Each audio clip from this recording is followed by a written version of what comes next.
அத்தே தோசை ஊற்றி எடுத்துக்கிறவா சாப்பிட்றீங்களா? ஊற்றிட்டு வா. ஏன்னா தோசை தானே சுட்டு கொடுக்குற, வேற வேற வகை வகையாக தெரியாதா? இந்த மாதிரி டிவியிலலாம் சொல்கிறாங்களே வகை வகை அந்த மாதிரி.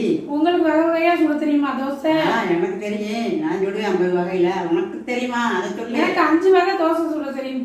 எங்க சுட்டுட்டு வா, நான் சாப்பிட்டு பார்க்குறேன். சரி, நான் சுட்டு கொண்டு வரேன், நீங்கள் சாப்பிட்டே ஆகணும். எங்க பார்ப்போம், நீ நான் பார்த்துக்கிறேன். இந்தாங்க தே.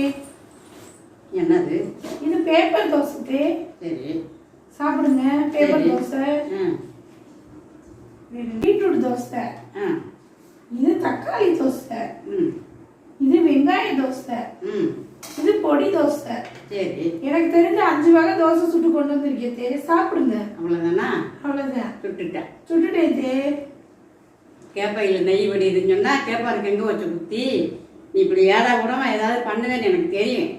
அதனால தான் நான் என் பேத்தியை சொல்லியிருக்கேன் மாதிரி. இப்போ கொண்டு வருவாங்க பாப்பா. என்னட்டா? நீ சுட்டா தோசை எடுத்துட்டு வர. இருங்க, எடுத்துட்டு வரேன். இந்தாங்க முட்டை தோசை. கொண்டாயா, இந்த வார் என் பேத்தி எப்படி சுட்டுருக்கா முட்டை தோசை. நீங்க ஏன்டா முட்டை தோசை கேட்டிருந்தா நான் ஊற்றி கொண்டு வந்துருப்பேன்ல. உடனே கேட்டாதே இதே மாதிரி ஒரு தோசையை வச்சு அதில் ஒரு முட்டையை வச்சு நீ இந்தாங்க முட்டை தோசையும் கொடுத்துருப்ப. அதனால தான் சொல்லலை.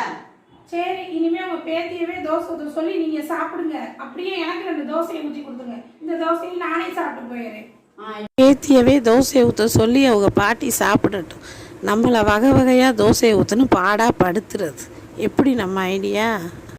என்ன கொடுமை சார் இது, என்ன கொடுமை சார் இது, என்ன கொடுமை சார் இது.